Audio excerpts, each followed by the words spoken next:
Hey, you too. This is Willie Cartwright from uh, from Save to Sane. Make sure I get that right. It is Willie Cartwright. This is Willie Cartwright. Thank you guys for joining me today. Thank you for joining us for this session of From Save to Sane. Also, my book entitled The Same, From Save to Sane, My Journey Away from Christianity. That book is available on Amazon. So I'm beginning today by advertising my book because oftentimes I forget to kind of bring that up because I want you guys to pick up the book. It's a great book. It's an easy read. So we kind of want to start off with that, and we'll mention that again toward the end.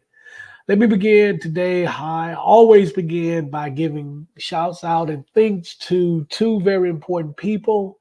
One being Taisha Essick, who is responsible as responsible as anybody for having me on this platform and getting me out there to do this, to do what we're doing. She will be joining us. I think that's the last thing I heard from her is that she will. But as I say every week, she's extremely busy with doing all the things that she's taking care of. Take all the things that she's taking care of and all the things that she's involved in. But she is so gracious to join us at times. So I think she will be here at a minimum. She'll be in the chats, but I think she's going to join us live. So kudos to her and thank you to her for everything that she's doing, has done, and will continue to do to support me and this platform and this podcast. And secondly, I want to always say a shout out to my wife who's behind the scenes, almost like she's pulling the strings and keeps her hands clean. But she is absolutely responsible for all the stuff that I do. She does some of the editing and gives me great ideas. And more importantly, and most importantly, she gives me 100% support in what I'm doing. So shout out to my wife, Salima Cartwright. Love you and thank you so much for everything that you do. So let me know, guys, if you're on. Put a comment in the chat, say hello, say what's up, so we can get this thing going. What I wanted to do today was what we will do today is a continuation of last week. Last week we talked about how has your life changed since leaving religion, and we had about 9, 10 topics or areas that we were trying to get into. Um, in our typical fashion, we were only able to do about half of those. And today, I kind of want to pick up where we left off. And some of the topics that I hope that we can cover or that we can talk about today will be how has your life changed since leaving religion in relationship to relationships and dating. That's a big one. I kind of want to wait for Taisha to come on for that one because she has an interesting take on that as well. Spirituality or whatever else, if you are using something to replace what religion, Christianity, Islam, Judaism, whatever it gave you, some people have elected to replace that with spirituality. And I kind of want to get some insight into what you guys consider spirituality or how you define spirituality. And if you are trying to replace what you've lost with leaving religion. And it might be another form of religious belief or practice. Also, we want to talk about education. How has it affected your education? If so, also health. I think that's a big one that we need to touch on as well. Health. Let me see. I'm sorry. Um, and then finally, politics. If it has affected, if leaving religion has affected you from a political standpoint. And I think Taisha is joining us. I'm going to add her if she's on yet. I think she's trying to come in, but she's up. If she's on, when she comes on, you'll see her. Hey, I'm here. I'm just gonna be off camera for a second. Oh, I'm okay, walking around, okay. but how are you I doing? I am great. Awesome. Thank you so much for joining. Thank you so much. And so, yeah, I'm good now. I'm even better now that you. So, how are you? Absolutely. How are I am you? doing great. Still loving every day in Georgia. So I am smart. I was thinking about this live stream all day. I'm like, yes, I gotta get here, gotta get here. So I am happy. It's probably one of my favorite highlights throughout the week. I appreciate that. It's let me say hey to D Cheney. What's going on? Adios I mean how you doing, D Cheney? thank you for joining us today. Let us know any comments that you may have or questions that you may have, but thank you for joining us. It's funny because I was kind of running because we obviously busy running my business, but uh, right before I got ready to set up and come on, a person called me who I hadn't spoken to in almost 3 years, right? And it ended up being a call kind of related to some kind of multi-level marketing type stuff, which I really despise. But the reason why I'm bringing this up because part of the conversation, he asked me what I was doing lately, and I kind of told him I'm doing this, I'm doing that. I mentioned that I was doing this podcast, um, and then I'll be going back to school to study religious studies more to get a degree of master's in religious studies Mhm. to teach it from a secular standpoint. And he said, "Wow, that's interesting." He said, "You're the second person I've spoken to in the last day that have mentioned that they left religion, that they left the faith or whatever." He said, to be honest, that he abandoned religion 15, 20 years ago. And he said, and it kind of pinpoints on what we're talking about, or what we will be talking about today. He said it was extremely difficult dating before he got married because he eventually found somebody. He said, but the first thing that would come out of women's mouth when he meet them would be, what church do you attend? And then he would have to tell them that he don't attend church. And so we kind of talked about that for a minute, but I had to kind of break away to get set up with this. But that was an interesting call. And so he's interested in learning more about what we're doing here. But yeah, Taisha, so I think we're going to jump into it in just a second, but I also want to bring up something else. Today, or today I heard it again, but the other day I read a study or heard a study that said for the first time in the history of this country, um, church membership has fallen below 50%. They also, Hallelujah. absolutely, yeah, hallelujah, absolutely, amen. uh, the study also mentioned that at one time, this country was probably 85% Christian. And now, and this is just adults, and now it's down to about 60, 65%. And I think in the study that's not counting uh, young people or people that are under the age of 21. So I predict, and I was telling my wife this in the car, we were driving and listening to NPR. I told her that I predict that in 2 generations, you're going to see probably less than 30% of people attending church, and you're going to have probably that same amount of number that consider themselves Christians or whatever. And so I think that is an awesome thing. I think that is amazing. And I told my wife, I wish I was maybe 10 or 20 years younger so I could be around to see the full completion of us as a society, as a country, making Christianity and Islam and Judaism a minority among us. The people who believe in those and follow those belief systems, making them a minority among us. And I would love to see that and allow people to practice what they want to practice. If they decide not to practice anything, I think that's awesome as well. And so that's why we do this podcast, to give people a platform to express their non-traditional religious beliefs, their non-belief, and feel comfortable in doing so, and also to show them that there are people, African American people, contrary to popular belief, that are not Christians, that are not Muslim, and do not follow any particular religious belief. And so that's part of the reason why we do what we do here. But we wanted to get into how your life has changed since leaving religion.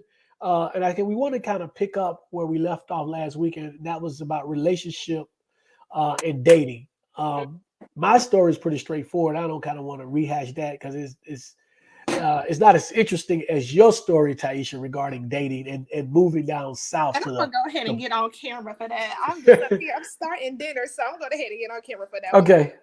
It's great. So yeah, so give us your whole spiel about finding someone and moving down south to the Bible Belt, and your experience in dating and relationship once you left religion and Christianity. All right, just a second. I got all this stuff in my chair. I'm gonna go sit somewhere else. Okay, Like I said, I'm just moving all over the place. Let me find some place to sit down, and I can okay. start. So Okay, here while we you go. doing All that, right, I'm good. okay, you good? Okay, go ahead. So yeah, it was this was a great point in my life, and I came to Georgia before I moved here. I spent some time in Georgia for training. I was here for a couple of months in training, and at the time I was newly divorced. I only been divorced for about 6 months, and here it was like I just met brothers who just like they saw me as a breath of fresh air. You know, I wasn't going to church. I didn't wear a cross or none of that. Like I, the word conscious has been, you know, used and abused, but for lack of a better word, it was like they were happy to see a sister on some woke stuff. And it was just great, and they were like, wow, it's an outlet, because a lot of brothers that I found, they were kind of like faking the funk, you know, just to keep the peace. I'll go out on a date, or go out to eat, and I don't say grace. So while they're sitting there doing their grace, I'm kind of just eating my food, take a sip of wine or something like that. I'm like, I ain't doing that. And then I noticed it started to rub off on them to where they kind of stopped. But I've probably, I won't say I probably, but I missed a lot of good brothers when I was on the Jesus juice. And I'm trying to figure out where my camera is on this iPad. There we go. I messed up a lot of brothers because, you know, you kind of force them to go to church, and you know, you have the scriptures up on the wall. We need to serve the Lord. We living in sin. We burning in lust. That shows that you're psychotic. It really do. And like you said, couples that pray together still break up and get divorced. Still breaking up So and divorce. moving here the second time, well, when I finally moved here, that's when the COVID lockdowns happened. So I just kind of managed my own business, you know, while some were afraid to, you know, talk to somebody without a mask on. I'm out here just living it up. But I finally I got into a relationship, my relationship now, that is just absolutely amazing. He's actually a believer. He's a believer, and we have a respect for each other. And one thing I noticed off top was that, you know, he mentioned that he was a Christian. I didn't say anything.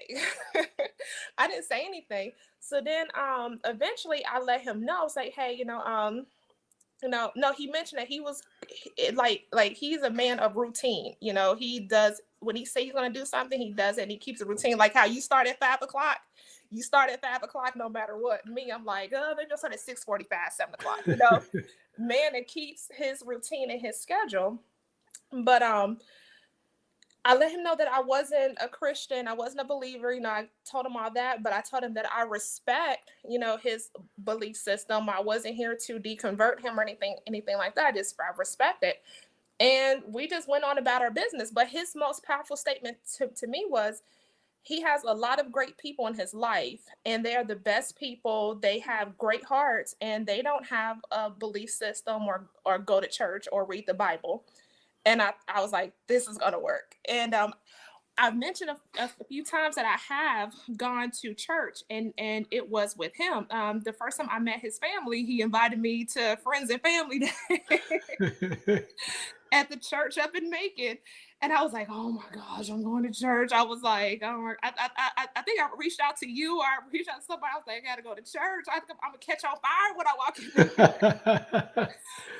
But I mean, I went, and I just, I just realized that, I was there in support of him. To me, his family, I had respect that that's a staple in their life. And their church is primarily made of family members. So it's like a family reunion every week, you know? And I didn't feel any pressure to join or any of this other stuff. I figured I had a visitor's pass and I used the visitor's pass.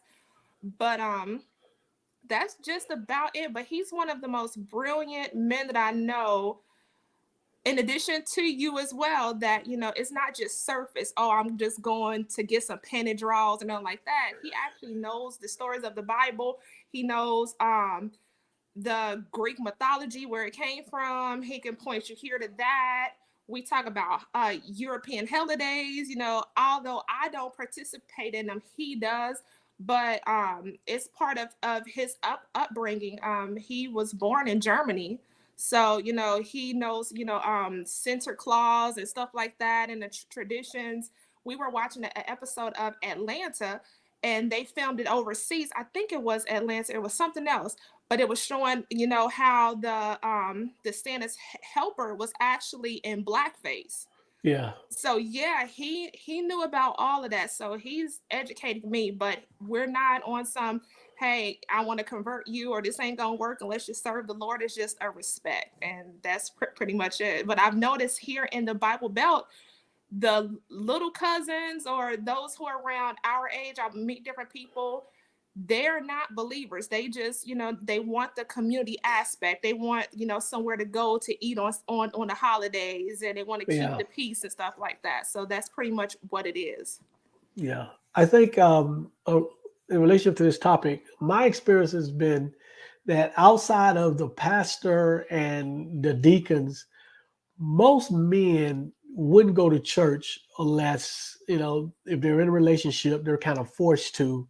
Well, let me put it like this: they wouldn't go to church as often, if not be for a relationship that they're a part of, or they're parking lot pimping. They go into church looking for women, because I know I've known a lot of guys to do that, and that's a great place. I guess I was never comfortable with picking up women at the church. Even when I was part of the church, I was never comfortable with that, even when I was single or whatever. They're crazy. But but I think that the average guy, you give him a choice to say, do I want to go to church or do I not want to go to church? They're gonna say most of the time, I don't want to go. And I think most guys, I think, like you said, I think you do have, I think that there's a level where most guys are, they're good until you really push them and say, okay, do you believe in God? And so I think at that point, they kind of say, yeah, I believe in God. But I think that's kind of that's God out there somewhere. But if you look at their behavior and their practices and things that they do, is anything but that. And I just don't think that it doesn't hold as much water. And I think part of it is that we're able to see the BS within the church. And so it allows us to ask questions about other things. And I think a lot of guys can compartmentalize stuff. They can, on the one hand, believe in a God, but not be, enthralled with the whole religion and the whole Christianity and the formality and all of that kind of stuff. And I think that's what you see a lot. And then it quietly kept. I believe a lot of guys don't believe in God, but they say it because it's the popular thing to say, or they say it, like you said earlier, to keep the peace. And I think it's from a relation. The connection is that they relate the church to their parents, and because they have a respect for their parents, they won't, leave the church. I think when they think of those two things, it goes together. Yeah, absolutely. And I think as far as relationship wise, I know it's probably much more difficult for a man, especially being in the South or the Midwest, to date, because almost every Black woman is part of the church, and they're deeply devout into the church. And because the first thing they put on their application for a date is he needs to be a God-fearing man. Yes. That's the first thing. And I don't know many guys who list that as a top priority. If you ask them, well, what are you looking for in a woman? I don't hear a lot of men saying, well, I want a God-fearing woman, per se. That might be on the list somewhere down the list, but that's not for most women, especially Black women. That's always at the top. That's number one or number two. Certainly no lower than number three. And I remember at this church that the last church we attended, I met this young lady, and she was fresh out of she had gone to school to be a dentist. She was a dentist. She had her own dentist practice, but she was young. She was in her mid-20s or whatever. And she was talking about how difficult it was dating in Atlanta. And I said, well, what are you looking for? And the first thing she said was, I'm looking for a man that's in the church and God-fearing man and blah, blah, blah. I said, let me give you a piece of advice. And we had talked earlier about her maybe wanting to leave Atlanta and move to New York City or somewhere, right? And I said, let me give you a piece of advice. I said, stop looking for a God-fearing man or a man of the church, and look for a man that's going to treat you right. Because he is a quote unquote a God-fearing man or a man of the church does not mean that he's going to treat you right. And there are millions of examples of men who are in church who mistreat women left and right every single day of the week. Children as well. And so I say a guy who's going to treat you right is going to treat you right, regardless of his religious affiliation or what he believe in or don't believe in. And I said that should be your number one priority is a man that's going to treat me right. Because there's no guarantees that because he says I'm in the church or you see him go to church or he goes to church that he's going to treat you right. And so I think that she actually moved to New York. I think she actually packed up and decided that she had enough here and that she wanted to move to New York. D. Cheney, you say I've worried nothing to do with. Oh, you want nothing? Oh, I wanted nothing to do with Christian women. If I wasn't married and I was dating a woman that I saw that led with I'm a church going woman, I'm a Christian woman, I'm a woman of God would be the biggest turnoff for me at this point in my life. It would be the biggest turnoff. I tell the story. My wife and I, when we met, we both were still Christians. My wife had spent the first 20 years of her life Muslim, and then she converted when she was about 20 years old to Christianity. And we met. She was in her late 20s, so she had been a Christian for about 10 years or so. But eventually, we kind of both grew away from it, and we at the same time, which was wonderful because we oftentimes talk about how difficult I guess the relationship may have been if one of us wanted to continue to be a Christian, the other one of us walked away. And then I'm not sure because we both believe that it's important for our relationship if we allow each other to be who we are and give them that freedom and that space to be, who you are. You should be able to be yourself, 100% of yourself at home around your spouse or your significant other. And we truly, truly believe that. And so I'm not really sure how that would have went, but now, as I said on previous podcasts, my wife has embraced the Buddhist faith or philosophy. She's really into that. That works for her. I've embraced nothing but secularism and being human, being a humanist. But it works for us. I see a lot. I have a lot of respect for her and what she's doing in the Buddhist practice. I think that they get a lot of things right. I think it's very beneficial for a lot of people. I think it can be beneficial for a lot of people who are afraid to try it, to look at it. And so we're good with that. I just, dating in the South, especially in the South, not sure. And I've been on forums where people have commented and talked about how difficult it is to date in the South if you are an atheist or an agnostic. Especially if you're a man trying to find a woman, that it is extremely, extremely difficult. I think women, I think it's a little bit easier because even if a guy tells you, yeah, I believe in God, if you don't push him, then y'all probably never had a discussion again. I mean, it'll never, he won't push you to go to church. He probably won't push you to read the Bible. And this is for most guys, not every guy, because there are guys who are really devout and really into it. But for the average, normal, everyday guy walking up and down the street, we're just not that into religion or church like that, even though we may consider ourselves a Christian or they may call themselves a Christian or, a child of God or believe in God. There's a huge stretch between I believe in God and I'm devout. I mean, that's a huge stretch between it. And so a lot of guys that I know, the very best they do is, okay, I believe in God. I know a ton of guys who would tell you they believe in God, but they ain't stepped a foot in the church in years, haven't read the Bible in years, don't pray, don't say their grace, none of that. I mean, they may even watch their wife or significant other go to church with the kids, and they'll stay home. They'll stay home every Sunday. And my stepfather was like that. He never went to church, but my mother dragged my sister and I to church all the time. And and my mother would beg him to go to church, and he would say, "Okay, I'm gonna go on Christmas and I'm gonna go on Easter." So he was one of those. He was one of those what CEOs that they call it, Christians, Christmas and Easter only. So he was a CEO, Christmas and Easter only Christian. Wow, CEO. I never heard of that one. Yeah, that's what we see. That's Christmas and Easter only. But if you asked him, he would tell you that he believed in God. Now he was hot garbage. I mean, he was a womanizer. He cheated. He was abusive. He was an alcoholic. He was just so none of his actions would have led you to believe that he believed in God, except for the fact that he was a black man growing up in the South, and he was, this was the 80s or whatever. But outside of that, none of his actions, and that was pretty much the par for most grown men that I knew as a child. And if you go to church now, the church is probably 2/3 women and kids. If you take away the pastor and the deacon, it's not a lot of black men in the church.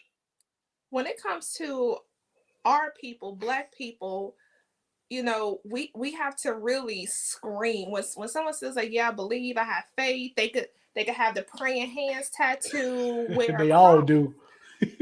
I mean, my adult life, I've been in the military and I worked in law enforcement, and that's who I saw repping Christianity and the Bible and across the hardest was Christians and dirty people. I mean, I'm sorry, criminals, those incarcerated, Yeah, and really bad people. yeah, That's the first sign that I'll stay away. But with my sweetheart, like I said, yeah, he mentioned that he was a Christian. However, his life, he didn't have the open Bible on the dashboard. He doesn't have, the cross tattoo. He doesn't wear a cross. Um, Here at the house, when I finally had came over here, I didn't see, scriptures, a Bible. He didn't play, Christian music or nothing like that. Like he wasn't using it as a cover up. And I respected him for that because he was doing exactly what your belief system is supposed to be: personal and private, yeah, not absolutely. display. And we tend to wear it as a badge of honor. And sometimes you have to really assess and see that it's covering up something. They're using the Lord to keep them away from porn. They're using the Lord and their belief system because they have a court date coming up. They are using the Lord and the Bible because they ain't got no insurance on their car. You know what I'm saying? They jump from one drug or one vice or one bad activity to cover up with that. And that's one thing we really have to screen for. Your religion is not a badge of honor. It doesn't value points. Mm-mm. So one of the things I say to people all the time is that when you meet an older person who is extremely, extremely devout, Jesus, every other word, God, multiple Bibles, you can believe, I'm willing to bet everything that I have, and I haven't been wrong yet. You better believe that before they became a Christian, they was wild as hell. They was out there. They was to the extreme because what that is that's their personality. Their personality is extreme. They go extreme both ways, and I have personal examples of that. My mother was like, if the more I learned about my mother and her past history, and before she passed away, she was extremely, extremely devout. But my mother was something else. She was different. She was different, a different person. And so, and my wife has a aunt who's the same way, as devout as can be now. Can't even only listen to gospel music. Can't, don't, everything. But when you pull back the sheets and you talk to someone who knew them, 30, 40 years ago, they were completely opposite. They were extreme as hell on the other end. And so, like you said, people who engage in these relationships with so-called Christians, if they're older and they're extremely devout, you better believe it might be something that they're hiding or they're running away from, Mhm. or like they used to say in the church, they would say that God is taking me away from. I mean, they seem to be so happy that they're in a state that they're in now, because what they're thinking in their mind is that I used to be so far on the other side that I could be dead or worse, and in their mind, God has saved me. So that's why they're so outgoing and so overt and so devout about their belief system. Is because when they were on the other side, it's no telling what they was doing everything, You and that's just what happens a lot. reminded mhm. You just reminded me. I was watching the unsung of Montel Jordan. This is how we. Yeah, yeah, yeah, And he has some other songs that was kind of popular. One was "Let's Ride," and I should have been yep, listening to that as a little girl. But I'm thinking it meant like, "Hey, let's get on the bus and let's go for a ride." It was something else. yeah. And he was saying how he was just out here getting his H to the Izzo Eon, and he had a wife at home having children, but he's living life by his personals, and he now, I think he's like some kind of minister of music at a church. I think Yeah, yeah. ev- I've ev- been every I've I've year. been I've been to that church. I've Yeah, been to that church so that he's a minister there or you go. minister at. That's an example right there. You know, he was Yep. living out, but I noticed it a lot with entertainers. You know, because I'm not using my talent to serve the Lord. I lost it all. This happened. You know, it's used as a cover up. You know. Yep. All the time. Yeah, he is at least he was. It was his church in Norcross Hmm. that he was the minister of music for. And my wife, this is a long time ago. My wife and I attended the church a long time ago. Um, and it's funny, and this is probably another topic, but it it changed to CE. CEO, yeah, Christian Christmas and Easter only. Those people who go to church only Just on put that on a Christmas and Easter. T-shirt. Yeah. So what I was saying. Yeah, so he the funny thing about this particular church is that at one time this church was primarily black. Mm. I mean, first to start off, it was primarily white, then it became primarily black. Um, and then they got it started off all white, and then some black people started coming to the church, right? And quickly the church went from a few black people to almost all black because what generally happens with churches is like anything else in this society. When white people see themselves becoming a minority, they tend to leave, they tend to run. Mm-hmm. So they end up leaving the church because too many black people started coming. What's ironic about that is that the ministers of the church, at least 10 years ago, the last time my wife and I knew anything about the church, the ministers, the pastors of the church were white, and the Mm. congregation was about 95% black, right? And they brought in Montel. Montel was the musical minister for the church. I don't know if he's still there, but this was in Norcross, Georgia. Yeah, absolutely. So, and that's a whole other topic. We'll have that Yep. discussion one day as well. Um, so yeah, but so relationships are funny. Like I said, I've spoken to a lot of people who talk about how difficult it is to date when they're open about their disbelief or being agnostic or atheist or being a non-believer or just being not affiliated with the church. How that's one of those things where people come hard. As you said, we always experience here in the South. They don't ask you if you go to church; they ask you what church you go to. Um, Asked, what was my belief system recently. It was just really? it's like, hey, what is your belief system, or what is your, I forgot exactly what it was, but it was like, it was just out of nowhere. I was like, I think I had like a spoonful of macaroni and cheese, and I'm like, whoa, I'm just a spiritual person. I want to be left alone. And I need to have a response to that because I wasn't prepared. So did that come out of nowhere? Was that part of a conversation that you guys were having, It or was a where did that come conversation, from? but it was not on that. It was just out of nowhere. It was like, hey, what what faith do you belong to? What do you believe in? It was something like that. It was just so random because I wasn't prepared for it. Usually, I think about things, I have a response, or it was like, whoa. I'm like, I'm just a spiritual person, that's all. And I kept eating. But Wow. So yeah. what? So that's a good lead into to the next topic in the area, and Hmm. that is spirituality, or what are we doing as those of us who left Christianity and religion in particular? What are we doing to replace what we left? If we're doing anything to replace it at all, is it spirituality? I was listening to a podcast today, and they talked about how a lot of people now are gravitating more to spirituality and those type things as they move away from the church.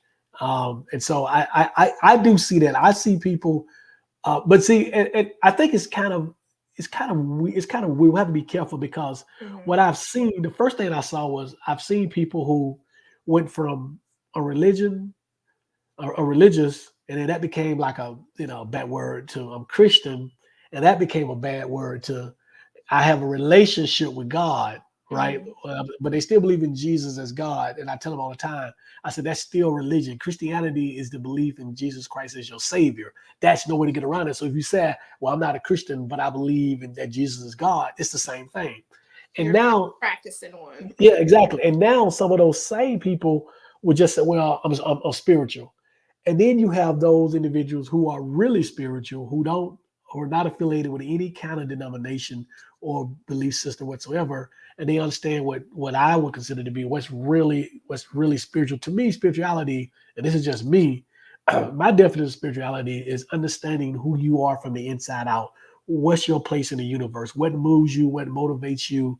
All of that. And it might be different from other people, but that's kind of my definition. And it's always interesting to hear people give their definition of what spirituality is.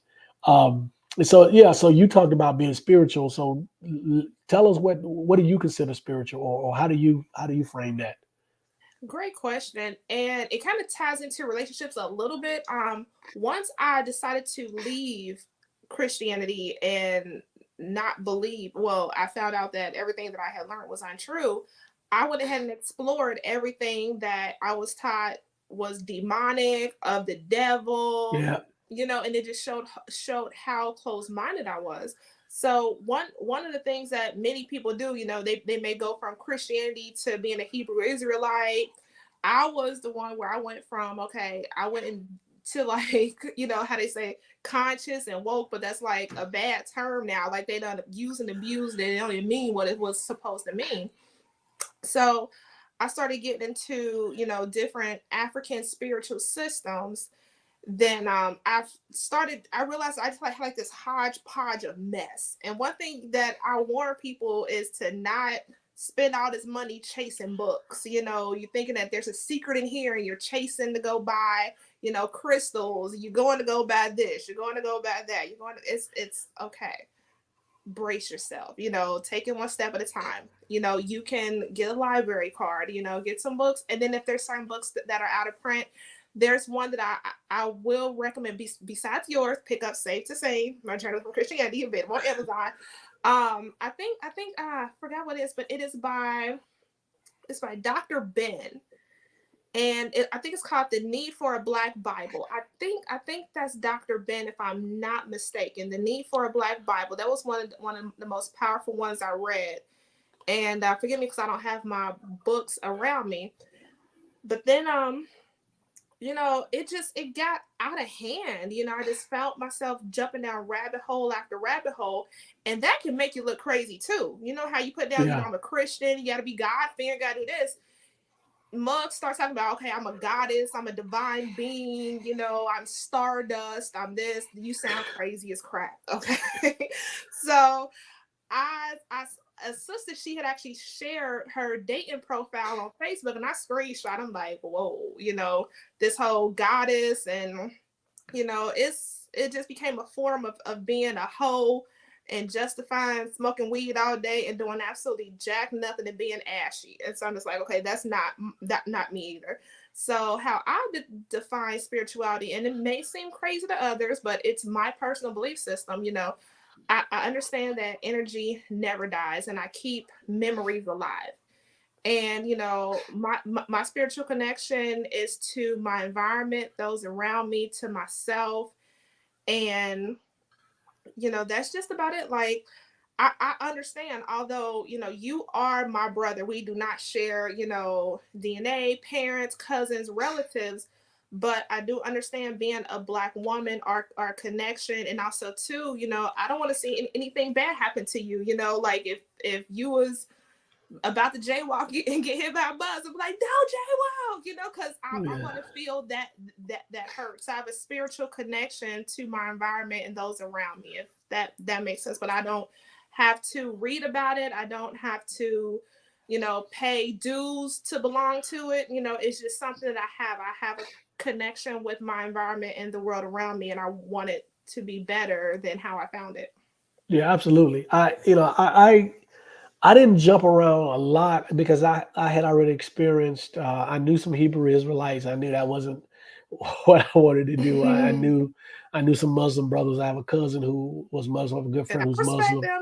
I have a lot of Mhm. respect for them because I almost did that. I almost went there in college, and so I didn't do the jumping around, but I did go through kind of like the whole woke phase, which I still consider myself woke, but like you said, it's been abused, and so the term doesn't mean what it's supposed to mean, and then there's levels to it, right? Mhm. When I say woke, what I'm talking about is that I'm aware of all of the mistruths, the untruths that we learned, that were told to us. I understand the history of religion, where it came from, including Christianity. From that standpoint, I'm able to see and understand beyond the transatlantic slave trade for our people, and I'm very much interested and have done a lot of reading and research on uh, who we were prior to the slave trade, and I'm interested in my ancestors from Africa and the continent and where we came from. So that's my whole definition of woke. I don't go around calling every sister queen, and I don't do the whole crystal thing, and Hotel, my brother. hotel. I'm not hotel. I'm not a hotel. But I am aware, and I do know the history, and I understand, all of that, and I enjoy reading about it, and I enjoy learning about it. Not that there's anything wrong with that. I do think that at times we tend to take, like anything else, we tend to take it too far, Hmm. and then we end up abusing it, and then it becomes something that is not what it was And intended to then be, others come in and and then others exploit steal it.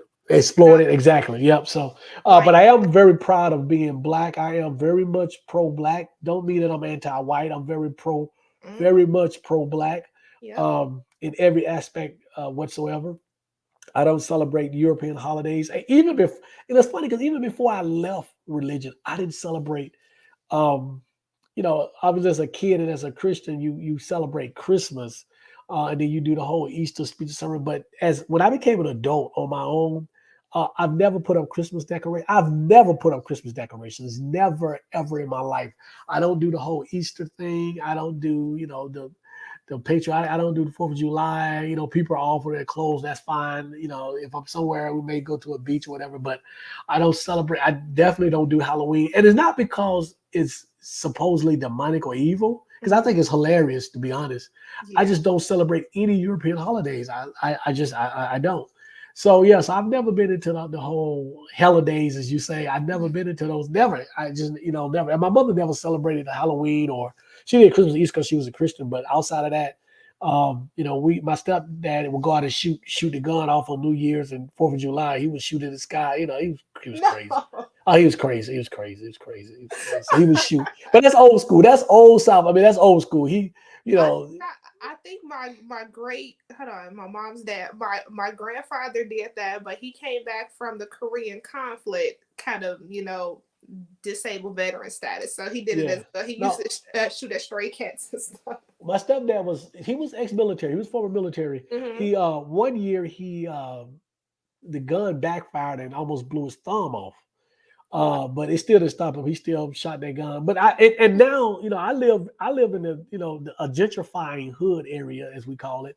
You still hear people shooting guns off New Year's Eve, Hmm. holidays. The 4th of July. You still hear the gunshots. I mean, I hear gunshots a lot around here, but Yeah. especially during the holidays. But the where I live is gated, so that's a deterrent. That it don't stop everything, but we've been here for 5 years, and we've been everybody here. We've been pretty good, but we know outside of this gate, there's a lot of stuff going on. But yeah, but so the whole spirituality thing, the whole woke thing. I guess it's opposed to being woke. I like to use the term conscious. I'm just Hmm. conscious of everything Right. that's going on around us. I'm conscious of my people, what we're going through, what we have to fight against. I'm conscious of Hmm. the lies that we're told, that we're still being told, that we still believe in. I'm conscious of how they've been able to separate us from our ancestral home, and make all of those things seem bad and demonic and evil and wrong. Hmm. And so yeah, so I have been to the continent. But I went to what I call Africa Light. I went to South Africa. I went to Cape Town. It is very much Africa Light, right? Uh, but it was great just being on the continent. I mean, as soon as the plane touched down, I felt something. And so, but we have plans to go to uh, Zanzibar at Mm. some point in the next 12 months or whatever. And then we're going to make a couple other trips. But yeah, absolutely. I got a good friend. She's going to spend a year in Ghana. Oh So she's wow. excited. I think she's leaving next February. She's going to spend a year. So I'm excited. I want to hear about all of that. So yeah, so it's interesting. Hmm. But so yeah, so spirituality for me is just really the consciousness. Hmm. I didn't miss anything from the church, so I don't have a desire to replace it with anything. But I know there are people who did leave the church who miss certain aspects of the church, maybe the social aspect, The music, I've the heard of that. music. Yeah. Now, I do. I like some of the music. occasionally I would turn to the gospel station that I still have programmed in my car. But one song is good. By the time I get to the second song and they're singing about the same old crap, I'm like, okay, let me turn to something else. Talk radio or the satellite radio. But so I didn't miss I was never close to church people because I've always thought that many of them were frauds. Because I was one of these very real people. Like I was, all when you meet me, when you know me now by being on this, but I am very down to earth. I'm silly, I'm crazy. I am very down to earth, and I'm always like that, even at church.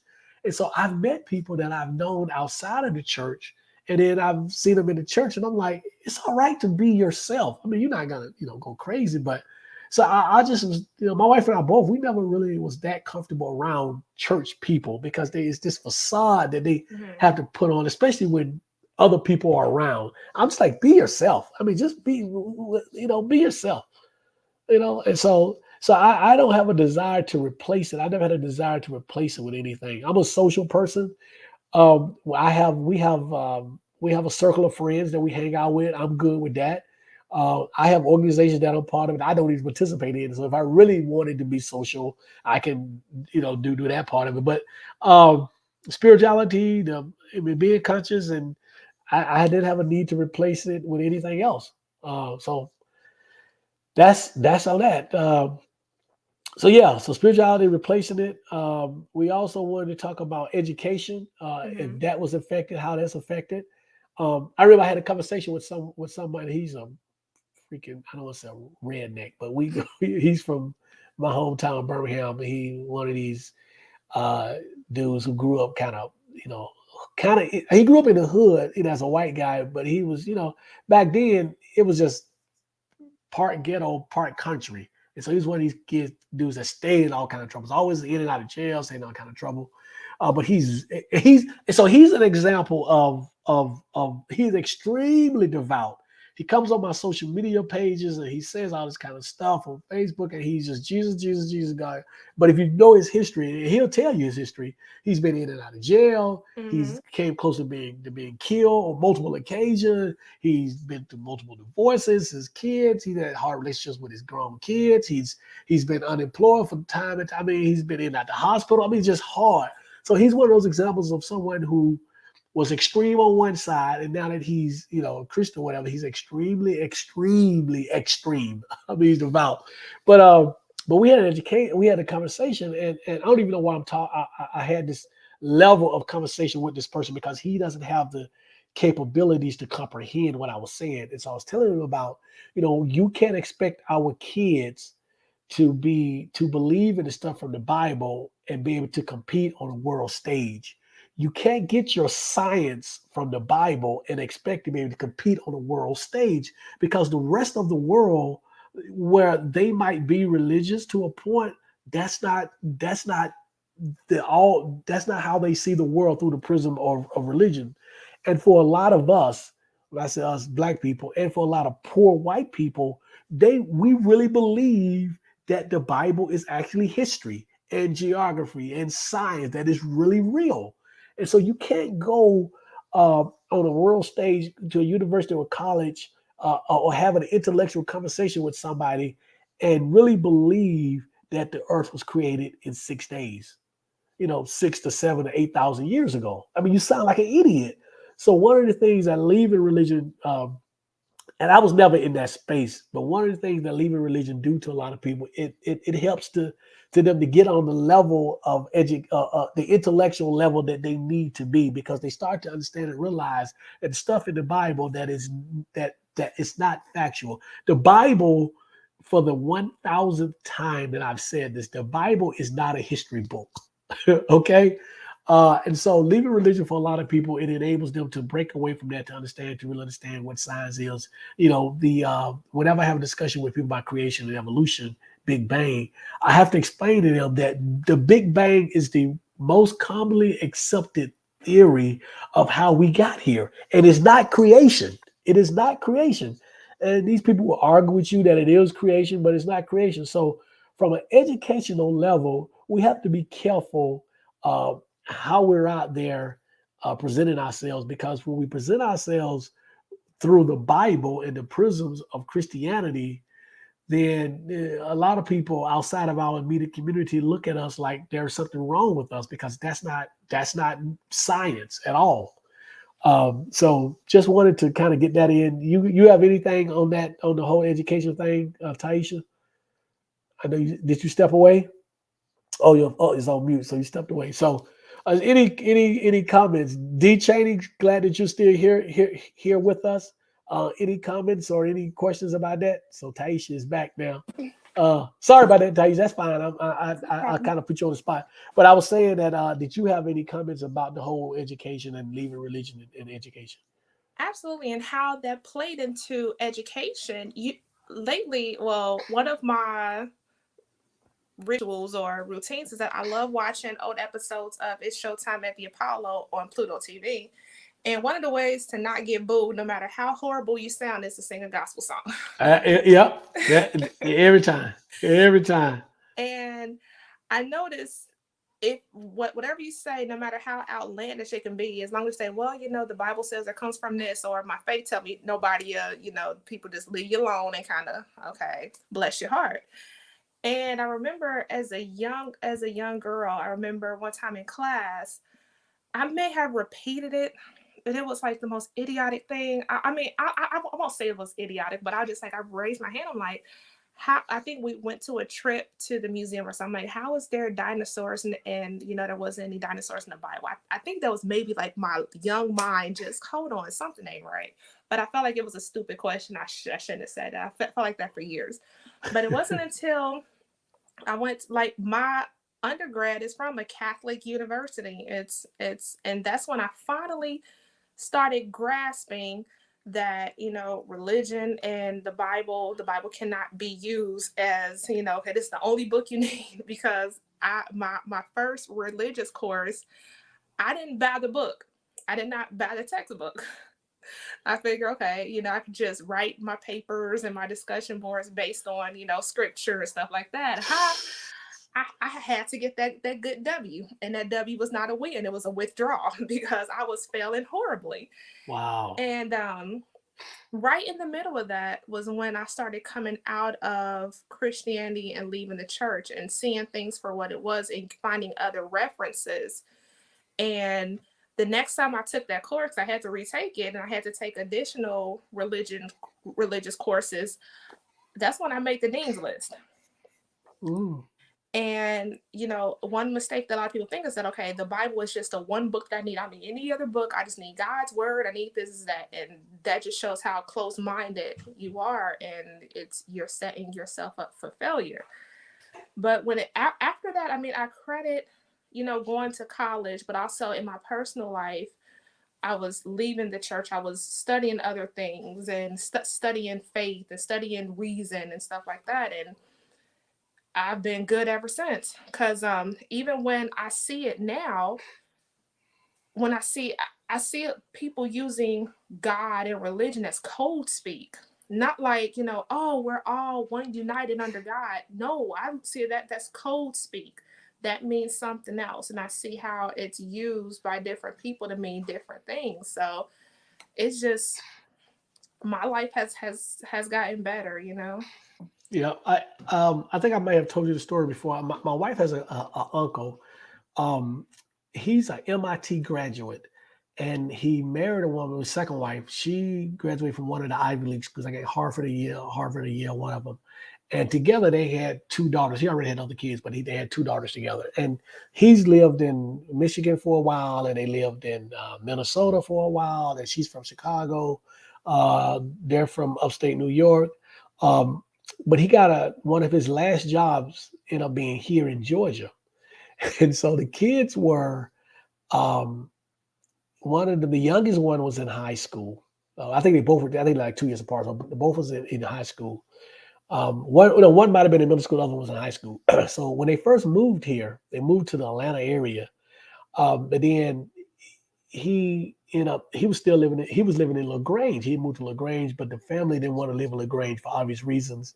So they moved to Atlanta, and he was going to make the drive back and forth. But in traffic in Atlanta, I mean, that was a lot of driving. So eventually the wife and the two daughters decided that they would move to LaGrange. And I told her, because she's a very brilliant lady. I said, listen, I said, it is different. I said, Atlanta was already different enough for you coming from Chicago or Minnesota, whatever.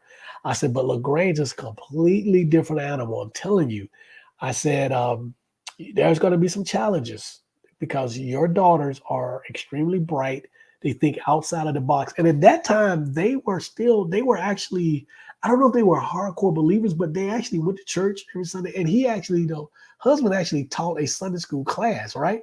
Um, but they were no stretch of the imagination where they're like devout. But she was very progressive, very liberal. And so I told her, I said, and her daughters being really smart were very outspoken. I said, there's gonna be some problems. So she told me the story. She said, well, she enrolled them in school, and one of the first classes, one of the first few days of school, the youngest daughter, she may have been in 7th or 8th grade. They got into a discussion about religion in class. This is LaGrange, Georgia, so that's very much expected and accepted. It is Uh, country. but the daughter said something to the effect that led people to believe that she was either challenging what they were saying about religion or that she was not a believer. And the mother told me the pushback that she got, that her daughter received, was just incredible. It was, I mean, I almost had to take her out of school. And I told her, I said, I tried to tell you, it is a different animal down here. I said, these people, especially in the Deep South, really, really believe that the Bible is the science book, it's the history book, it's the geography book, and if it ain't in the Bible, it ain't real. And then everything in the Bible, the law book and everything, these people hold tight to this. And I told her, yep, everything. And so she was just so blown away, just so amazed how these people could really, really believe, this stuff is reality, and I told her, but eventually, and just to show you, so eventually the kids, they moved back up here to Atlanta. They attended one of the private schools up here, a grip of money, and they've been out of college for a few years now, but one went to Columbia and the other went to Cornell. The youngest one, the one that had the issues, she went to Cornell, but she graduated. She's been out of school for 3 or 4 years now, but it was just, so it goes to show that we do have people who take this Bible and Christianity and the faith to heart, and it influences everything that they do, and everything that they believe in is strictly directly from the Bible. And people will argue down that humans lived with dinosaurs, right? They will argue down that a great flood actually happened when there are no archaeological proof of that ever happening. They will argue down that the Exodus is real, that a man actually spent 3 days in the belly of a whale, right? I mean, they will argue down that the earth was created 7,000 to 8,000 years ago in 6 days. And that there was a physical, a real Adam and Eve, and they were the first 2 people on the planet. I mean, people will really argue with you about this, even though there's tons and tons and tons of information out there regarding Big Bang and natural evolution through natural selection, and all of that. So it's just amazing. But from an education, I think that we do ourselves a service when we try to be well-read and intellectual. I despise people who are purposely ignorant. When the information is there, the opportunity is there. And I might be a little biased. I am just not. I just don't. My sister and I, we joke all the time about, if we have somebody in our family that we think is not intelligent, we disown them from the family. It's funny that we kind of do that, but it's just one of those things. I don't. Ignorant people, and ignorant, when I say ignorant, I mean just not informed or not well read. It's too many books. If you don't like to read, get an Audible account and listen to it. It's too much information out there for us to be ignorant about stuff. And so that's one of those things. Yeah. So who's this? Cry Fry? How you doing, Cry Fry? Glad you joined us. We're gonna wrap up here soon, but you said it's so difficult being in a relationship with a believer after leaving. Are you still in a relationship with a believer, or did you marry that believer, or are you searching for a non-believer? I think there are organizations out there for non-believers, for atheists, for agnostic. I don't know how many African Americans are in those groups. But that might be interesting for someone to kind of take on, create a African American group for non-believers so they can date or whatever. But there are atheist or agnostic groups out there where you can become a part of, and maybe there is some synergy. You might meet some people through those organizations. I know one here is the Black Non-Believers, Mandisa Thomas. She runs that. Really, really good lady. But there are others. So I don't know. So yeah, I know the whole relationship thing is difficult, especially down south. I don't know if you're in the south. Yes, married to. Oh, you're married to a pastor. Oh, well, I wish you were live so I could talk to you. Set So up that interview. Set up the interview. yeah, I got to set it. Send me your social media page. I can send you a link for next week because I want to. If you don't, if that's something that you want to do, because I don't know. You're in New Jersey. Married to a pastor. So are you a non-believer, or how do you classify yourself? Because I know it's different things for different people, and I don't like the whole box thing. I just don't believe in the Abrahamic gods. That's what I kind of tell people, and then they put me in a box. It's oh, you're atheist. I said, whatever. I don't. My wife used to get upset, and she wanted me. She was like, well, because you don't believe in the Abrahamic gods, don't mean you're atheist. I said, for their purpose, that's fine. I mean, for that purpose, yes, that's what they believe. If I don't believe in Abrahamic gods, they think I'm atheist. And I'm fine with that. I didn't have my wife don't like the word atheist. She hates the word atheist. Mhm. I'm not completely comfortable with that word, and that's only because though Christianity has demonized that word so Mhm. badly. I like to say non-believer. So it's fine, but I know people who have issues with that as well. I'm working through that myself, but yeah. So Cry Fry, I'm interested to know if you are a non-believer or agnostic, atheist, or how do you identify? I guess that's the Mhm. best way of saying it, because this is really interesting. Being married to a Yeah. pastor, I would love to hear that story. And let me know. We can have you on next week or a week after that, and have a conversation about that. But yeah, still a couple of topics that we didn't touch on, but we're gonna probably finish up next week with this. And the Okay. last two would be health, because that's kind of big. You and I, we did a whole Oh, show on the health. yes. Um, Are you so gonna we'll do talk it about tonight no, or next week? next week. Next week we'll Okay, do I health. got I got something I'm gonna send you. I got something Okay, to send you. yeah. So we'll do health next week Mhm. and politics, and then anything else that comes up after that, to kind of wrap up this whole session of how how your life changed since leaving religion. Your name is Crystal Friday. Okay. Did I even put a pen in here? I'm gonna remember Crystal Friday. But Crystal, if you can send me a message through here. You can send it to me through the channel here, your social media page, and I'll if you want to come on maybe next week and talk about how that how that relationship is working with being married to a pastor. I would love to hear. I think the people following us would also love to hear it. And so I can send you a link to join us. You can be right up here with Taisha and I. But but people, next week we are going to talk about the health aspect, how your life has changed from a health standpoint, and that's a deep topic. I think Taisha and I did a whole we did a whole program on that, but we're gonna rehash that and do some more of that, and then we'll talk about getting into politics and this whole Christian nationalism and how leaving religion affect maybe some of your political views. Because I know there are people Mhm. who vote strictly because of what they believe that how they should be voting based on their belief system. I think it's crazy, but it is what it is. So we'll talk about all that. Okay, Craft, I say, okay, that would be fun. Great.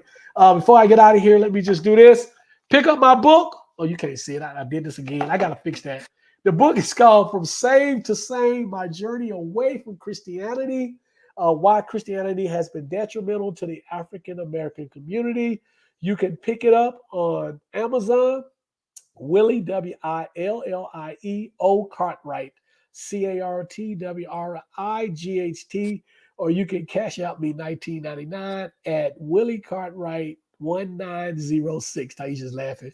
Live that 190. aura. I know. They'll say The aura. That's, CARTWR. that's all that Birmingham coming out of you. That's the Alabama. I've been trying to get rid of that. I've been claiming that I'm from somewhere else. Don't worry, I still say Uh-uh. pop and finna go. Sometimes it's fixing to You go. said you Uh, say did you say Findigo? You ain't even from the South. Where do you get Findigo from? Fix it. Influences. Yeah. So yeah. So yeah. So pick up the book. You can cash out me 1999 Willie Cartwright 1906, and with your address, and we'll get it out to you. My folks, it's from Mississippi. Mississippi I'm from Alabama, and I'm afraid of Mississippi, so I don't go to Mississippi unless I absolutely have to. So I understand, but I've been all through Mississippi. But yeah, so that's for me. Appreciate it. You can follow me on Facebook, WC O'Neal, WCONEAL, if you want to laugh at some of my religious memes and especially my Sundays. Good morning, Saints. Yeah. That's becoming really famous now. So I always post a funny meme about religion on Sunday mornings. I think it's the most appropriate time. I want them to get something in their system before they head to their church so they can have a bunch of questions and a bunch of doubts. So I post something early Sunday mornings. Sometimes so it's really funny. I get a lot of feedback. People, I didn't know that many people would be sitting around waiting for, but they'll if I miss a week or two, they'll say, hey, I didn't get my Sunday sermon this morning. I need it. And the funniest part would be the comments. So if you see the meme, please read the comments from people who I call Jesus soldiers, because they want to come to the defense of Jesus and they want to fight for God against me. They come hard. They come hard. But so yeah, so we do that. So you can follow me on that. So that's pretty much me. Those of you who are on here and you need, I do speak. I am a speaker on these topics. I do speak for a fee. If you're interested in having a speaker come by and we can really get into the really deep about all of this stuff, reach out to me. You can reach out to me through social media as well, but reach out to me, let me know. We can discuss conversation and where you are and how you want to do this or whatever. So we can do that as well. I'm also open to doing debates. You got to pay me. Somebody got to pay me. So we can do that as well, because I know there's a lot of people out there who want to debate. I've not lost yet, and not because I know so much, I'm so great, but only because religion cannot argue against logic, and it can't argue against reason, and it can't argue against fact. So as long as I come with logic, reason, and fact, I will never lose.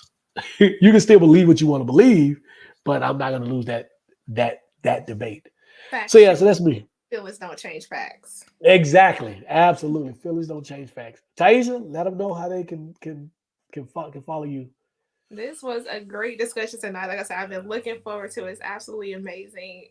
Anything I gotta say is just, just have their respect and to tie everything up. It's like once I left, I was able to, see how some use it as, as a sneaky, conniving way to manipulate you. What's it, a manipulation tactic, and how some are truly, out to do good. It's just me.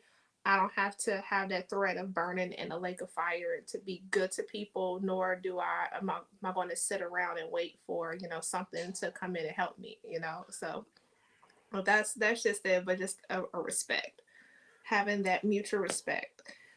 But I am Taisha Essex. I am hungry. I know. I'm sure. Hungry. But yeah, you can find me on Facebook, Taisha Essex. I have the 2 pages there, the life page and my personal page. My personal page, I have this folder called Holy Rolling Trolling Ministries, where I am the founding pastor. Yes. Amen. Hallelujah. Glory. I've been saving memes there since 2016, and you can also find me at Taisha Essex on Instagram. Willie, I found a speaking engagement. Instagram was like, "Hey, you posted this in your story some time ago," and I'm like, "Hey, that's Brother Willie on stage, speaking the truth." So I shared it on my stories. I saw that. I asked you how you found that. I don't know if you saw it. I sent a message to you. I said, "What did you find this?" And I was looking at it last night. Yeah, it was at the Auburn Avenue Auburn Avenue Library here Mhm. in downtown Atlanta. Wow. I was like, wow. I went back and listened again. I'm like, wow, you've been on the grind. So I appreciate everything that you do. Also my channel here at YouTube. I have just pretty much as a lifestyle channel. I talk about everything from self-defense to cooking to vlogging to shaving off all my hair to roasting somebody that got on my nerves. But that's about it. So that's how you can reach me. Yeah. So please share this channel, share Taisha's channel with your friends, even your enemies. Share, have them come on, have them subscribe to our channels. Please, please, please. Thank you guys so much. Cry Fry Thank you. and Cheney, D Cheney. Thank you guys so much. We appreciate it. We'll be back here next week to finish up this topic. How has your life changed since leaving religion? Thank you so much. And that will end it for us today. Goodbye.